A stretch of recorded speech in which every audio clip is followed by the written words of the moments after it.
नमस्कार दोस्तों, हम आगे बढ़ते हैं। भारत के राष्ट्रपति में आपको मैं बता चुका हूं कुछ पॉइंट्स, फिर भी दोबारा रिपीट करूंगा मैं यहाँ पर। देखिए, विधायी शक्ति में कुछ बातें आपका छूटा हुआ था, जो कि यहाँ पर आज मैं उस विधायी शक्ति को समाप्त करने जा रहा हूं। तो उस विधायी शक्ति में कुछ जो पॉइंट छूटा हुआ था, तो विधायी शक्ति का जो पॉइंट छूटा हुआ था यहाँ पर वो है अनुच्छेद 123। अनुच्छेद 123 के तहत में हमारा संविधान कहता है कि राष्ट्रपति को अध्यादेश लाने की शक्ति है विधायी शक्तियां के अंतर्गत में। तो अध्यादेश लाना अच्छा लग रहा है सुनने में। अध्यादेश, सबसे पहली बात, अध्यादेश होता क्या है और अध्यादेश को हम कब ला सकते हैं, हमारे संविधान में क्या प्रक्रिया है लाने का, इन सब बातों पर चर्चा करने में जा रहा हूं। ठीक है, तो सबसे पहली बात आप इतना याद करके रखेंगे कि अनुच्छेद 123 के तहत हमारा संविधान अध्यादेश लाने का प्रावधान करता है।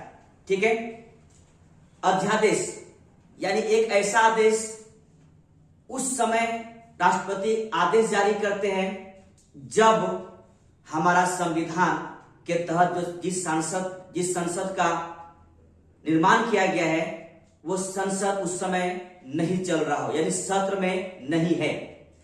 तो जब संसद सत्र में नहीं है और देश में कोई बहुत बड़ी विपत्ति, बड़ी घटना घट चुकी है, जिससे सरकार को लग रहा है कि एक कानून लाया जाए, और जब संसद चल नहीं रही है अभी फिलहाल, तो उस समय कानून कैसे लाया जाए। तो हमारा संविधान अनुच्छेद 123 के तहत ये कहता है कि जब संसद नहीं चल रही हो उस समय राष्ट्रपति के पास यह शक्ति है कि देश के लिए एक कानून लागू करें, जिसे हम अध्यादेश के नाम से जानते हैं। इसमें होता यह है कि मंत्रिमंडल बैठकर एक बिल लाते हैं, उस पूरे बिल को अपने में बैठकर तय कर लेते हैं कि इसका क्या होना चाहिए, नहीं होना चाहिए। इसके बाद वो बिल राष्ट्रपति के पास जाता है, वो बिल पर साइन होता है और देश में वो पूरी तरह कानून के तहत लागू हो जाता है।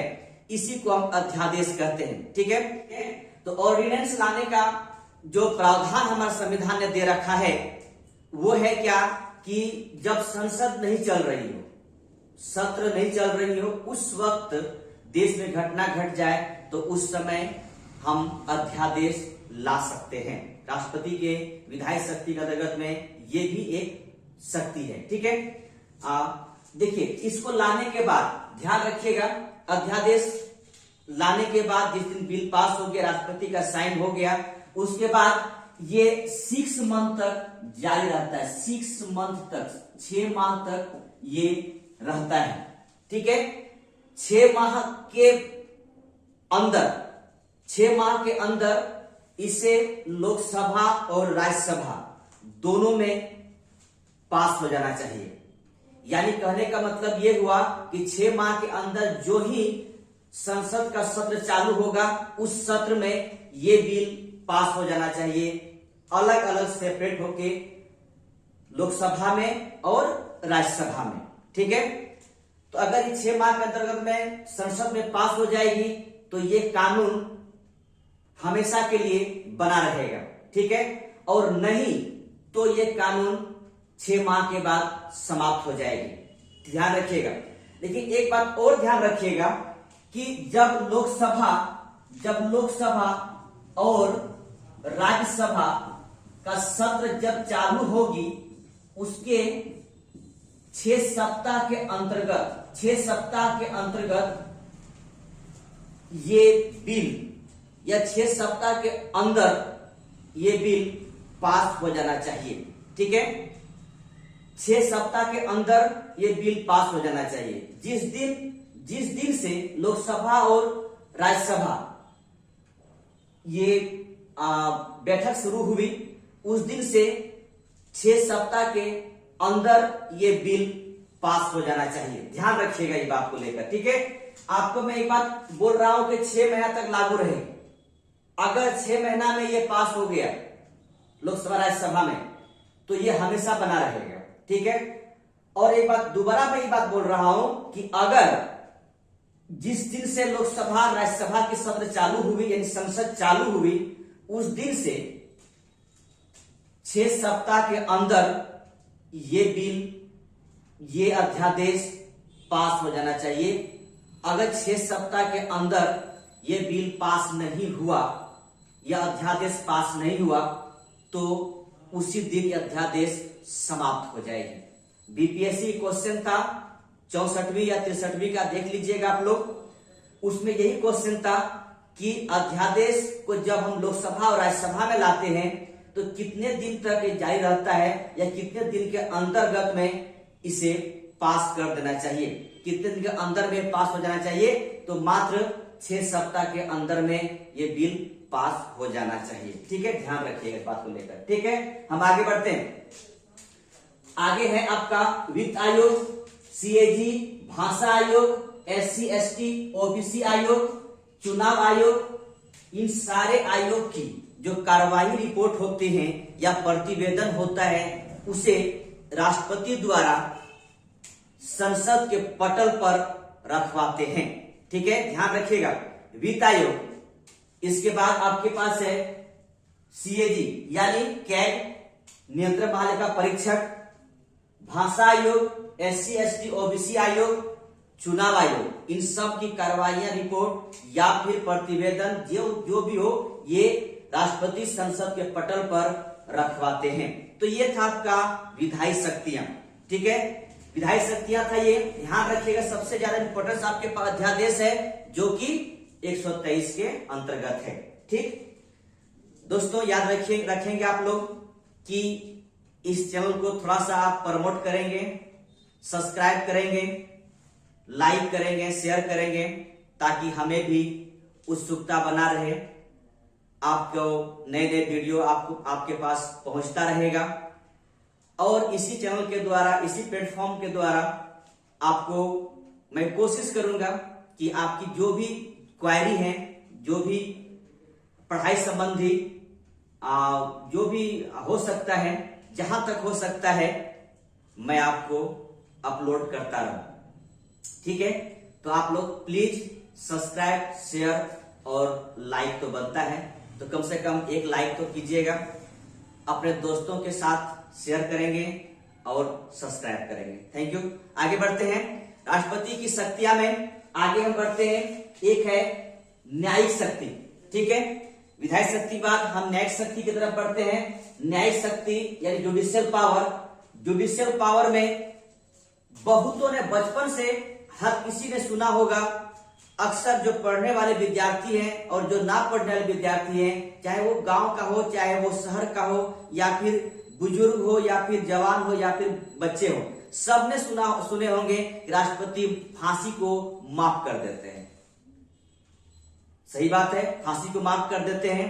तो हम उसी माफी की तरफ आगे बढ़ रहे हैं, यानी अनुच्छेद 72, ठीक है। अनुच्छेद 72 के तहत में 72 के तहत में कहता है कि राष्ट्रपति को क्षमादान की शक्ति है।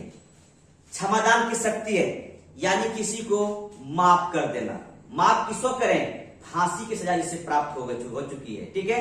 जिसे फांसी सजा प्राप्त हो चुकी है तो राष्ट्रपति के पास अगर अर्जी लगाएं कि सर मुझे माफ कर दीजिए, मैं निर्दोष हूं, तो हो ना हो उसे माफ कर दिया जाएगा।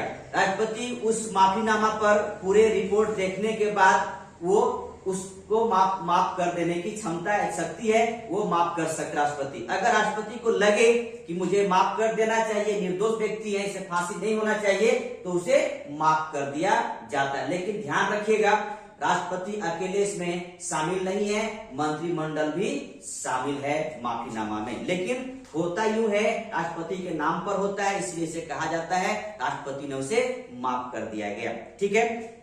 आगे बढ़ते हैं। इसी माफी के साथ में कुछ चीजें और जुड़ा हुआ है, ध्यान रखिएगा। एक है प्रविलंब, दूसरा है परिहार, तीसरा है लघुकरण और चौथा है विराम। देखिए प्रविलंब का मतलब क्या है? प्रविलंब का मतलब है कि जिसे फांसी दिया गया है उस फांसी के सजा को अस्थायी रूप से निलंबित कर देना। सपोज कीजिए किसी व्यक्ति को फांसी दिया गया है और उसे राष्ट्रपति के पास अर्जी लग गया है तो लगाया गया है, तो उसे फांसी की सजा को कुछ दिनों तक या अस्थायी रूप से उसे रोक दिया जाए या निलंबित कर दिया जाए। प्रविलंब का मतलब ये है, ठीक है। परिहार का मतलब क्या है समझिएगा। परिहार का मतलब ये होगा कि अगर किसी व्यक्ति को कठोर सजा दिया है, कठोर सजा, तो सजा की प्रकृति में यानी कठोर सजा बना रहेगा, उसकी प्रकृति में कोई चेंज नहीं किया जाएगा, लेकिन समय में परिवर्तन कर दिया जाएगा। कहने का मतलब ये हुआ कि अगर किसी व्यक्ति को कठोर सजा दिया गया है 2 साल के लिए कठोर सजा दिया गया है, तो उसे 1 साल कठोर सजा कर दिया जाएगा। यानी प्रकृति में कोई भी चेंज नहीं किया गया, बस सजा का जो ड्यूरेशन था, समय था, उसे कम कर दिया गया, ठीक है। परिहार का मतलब ये हुआ, ठीक है। लघुकरण का मतलब है कि किसी व्यक्ति की सजा को प्रकृति में चेंज कर देना और समय में भी चेंज कर देना। सपोज कीजिए किसी व्यक्ति को 2 साल का कठोर सजा दिया गया है, उसे उस सजा को 1 साल कर देना और उसकी कठोर सजा को साधारण सजा में बदल देना, ठीक है। कठोर सजा को 1 साल कर देना और उसे साधारण सजा में बदल देना, इसी को कहते हैं लघुकरण। और लास्ट में आपका है विराम, यानी कुछ विशेष परिस्थिति में राष्ट्रपति द्वारा उसे कुछ सजा को माफ कर दिया जाता है या रोक दिया जाता है। कहने का मतलब है कि अगर मान लिया जाए कोई महिला है, उसे फांसी सजा हो गया है और वो गर्भवती महिलाएं हैं, तो उसे कुछ दिन के लिए रोक देना या फांसी को अस्थायी रूप से स्थगित कर देना, इसी को हम विराम कहते हैं, ठीक है। विराम कर देना। तो ये था राष्ट्रपति के माफीनामा यानी अनुच्छेद 72 के तहत में क्षमादान की शक्तियां हैं, राष्ट्रपति क्षमादान कर सकते हैं। और वो याद रखिएगा, माफी को लेकर सबसे इंपॉर्टेंट है, माफी के लिए पूछताछ किया जाता है। साथ में आपका प्रविलंब है, परिहार है, लघुकरण है और विराम भी है, इसको भी याद कर लीजिएगा, ठीक है। इसके बाद अनुच्छेद 143 यानी 143 के तहत में परामर्श का अधिकार राष्ट्रपति के पास है। ध्यान रखिएगा, 143 के तहत में परामर्श का अधिकार है, ठीक है। परामर्श का अधिकार है। परामर्श किससे परामर्श लेंगे? तो परामर्श लेंगे किससे?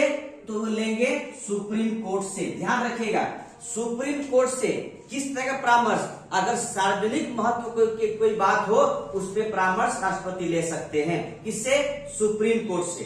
सुप्रीम कोर्ट को कह सकते हैं राष्ट्रपति कि आप मुझे इस विषय में परामर्श दीजिए। वो विषय क्या होगा? सार्वजनिक महत्व के विषय होगा, ठीक है।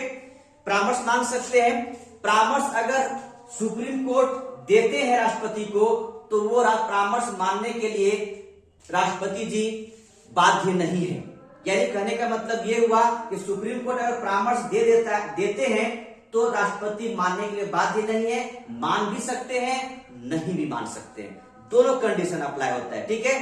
तो याद रखिएगा 143 के साथ में सुप्रीम कोर्ट से परामर्श राष्ट्रपति मांग सकते हैं। एक बात मैं बताना चाहूंगा, इसको याद करने का बड़ा अच्छा तरीका है, ठीक है। आप इसे आई लव यू के तहत में आप इसको याद कर लीजिएगा, ठीक है। याद जल्दी हो जाएगा इसमें, ठीक है। याद करने का कुछ ट्रिक है, याद कर लीजिएगा, ठीक है। प्यार लोग सभी से करते हैं, तो आई लव यू कह देंगे और याद कर लेंगे इसे, ठीक है। तो अंततः यहां पर हो गया 143। आगे आप आइएगा जो है 124, ठीक है। 124 में यह कहता है कि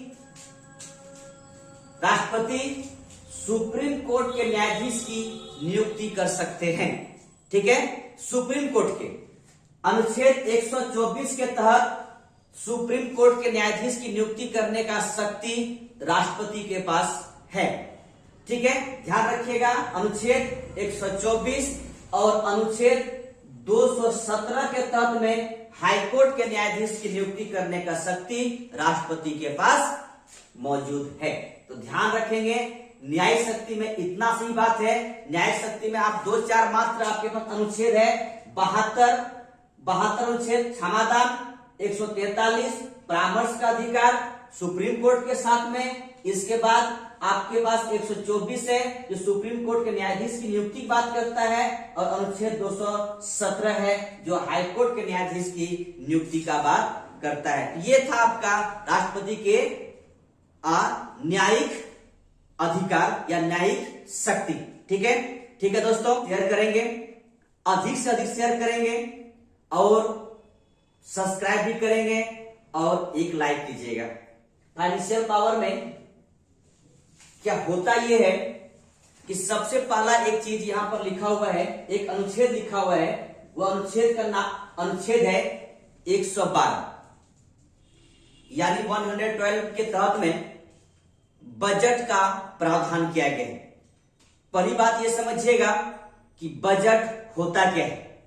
बजट देश के लिए प्रत्येक साल लाया जाता है और वो बजट जो है एक साल का लेखा जोखा है, यानी आने वाला एक साल, आने वाला 1 ईयर का पूरा लेखा जोखा है। कितना पैसा मेरे पास आने वाला है, कितना पैसा कहां जाएगा, सारा ब्यौरा उसमें रहता है। तो बजट जो है, बजट जो हमारे संविधान के तहत में ये प्रावधान किया गया है लाने का, वो अनुच्छेद 112 के तहत में है। और ध्यान रखिएगा, बजट को संसद के पटल पर राष्ट्रपति रखवाते हैं। ठीक है, संसद के पटल पर राष्ट्रपति बजट को रखवाते हैं। तो बजट लाने का जो शक्ति है वो वित्तीय शक्ति के तहत में आपके पास प्रस्तुत में कर रहा हूं। अनुच्छेद 112 के तहत बजट है और बजट को राष्ट्रपति संसद पटल पर रखवाते हैं प्रत्येक साल। जैसे कि अभी ट्रेंड चल गया है कि बजट 1 फरवरी को आएगा, तो आता ही है, और कुछ दिन पहले बजट लास्ट फरवरी को आता था, चाहे लास्ट फरवरी 28 हो या 29 हो। ठीक है, लेकिन अभी ट्रेंड यही है कि बजट 1 फरवरी को आता है, तो वही बजट का अनुच्छेद है 112। ठीक, आगे बढ़ते हैं। आपका धन विधेयक अथवा वित्त विधेयक और अनुदान मांगे, ये 3 बात याद रखिएगा। धन विधेयक अथवा वित्त विधेयक और अनुदान मांगे राष्ट्रपति के बिना, राष्ट्रपति के आज्ञा के बिना आप इसे लोकसभा में प्रस्तावित नहीं कर सकते हैं। कहने का मतलब यह हुआ कि राष्ट्रपति के आज्ञा के बिना लोकसभा में इस तीनों बिल को या तीनों विधेयक को आप प्रस्तावित नहीं कह सकता है। राष्ट्रपति से पूर्व अनुमति लेना ही पड़ेगा। राष्ट्रपति से पूर्व अनुमति के बाद धन विधेयक अथवा वित्त विधेयक और अनुदान मांगे, इस सारे के सारे राष्ट्रपति से अनुमति लेने के बाद आप इसे संसद के पटल पर रख सकते हैं। राष्ट्रपति से अनुमति आवश्यक है इन तीनों विधेयक को रखने के लिए। ठीक है, ध्यान रखिएगा क्या क्या है। धन विधेयक अथवा वित्त विधेयक और अनुदान मांगे राष्ट्रपति के आज्ञा के बाद ही से संसद के पटल पर रखवाया जाता है। आगे एक अनुच्छेद है 280, अनुच्छेद 280 के तहत में कहता है कि हमारा संविधान कहता है कि एक वित्त आयोग की नियुक्ति करने का अधिकार राष्ट्रपति के पास है। ठीक है, वित्त आयोग याद रखेंगे। वित्त आयोग के ऊपर एक अलग से वीडियो बनेगा, क्योंकि ये बड़ा टॉपिक है, बनेगा एक मोटा मोटी 20-22 मिनट का वीडियो बनेगा एक अलग से वित्त आयोग के ऊपर। लेकिन यहां पर हम इतना बताना चाह रहा हूं सिर्फ कि वित्त आयोग सिर्फ अनुच्छेद 280 के तहत में राष्ट्रपति को ये शक्ति है नियुक्ति करने का। ठीक है, तो ये था आपका वित्तीय शक्ति के तहत में राष्ट्रपति का कुछ पावर। आगे मैं बढ़ता हूं और ये है आपका सैन्य शक्ति। इस सैन्य शक्ति के बारे में सिर्फ इतना याद रखेंगे, मिलिट्री पावर के साथ में इतना याद रखेंगे कि अनुच्छेद 53 का 2। खैर अनुच्छेद उतना याद रखना आवश्यक नहीं है, लेकिन इतना याद रखिएगा, तीनों सेनाओं का जो प्रधान सेनापति है वो राष्ट्रपति है, चाहे थल सेना हो, वायु सेना हो या नौसेना हो। ठीक है, तीनों सेनाओं का प्रधान सेनापति राष्ट्रपति हैं। बस इतना याद रखिएगा। और दूसरा याद रखिएगा कि अगर युद्ध घोषित करना हो, शांति स्थापित करना हो, उसकी शक्ति भी राष्ट्रपति के पास है। ठीक है, युद्ध की घोषणा करना हो या तथा शांति स्थापित करना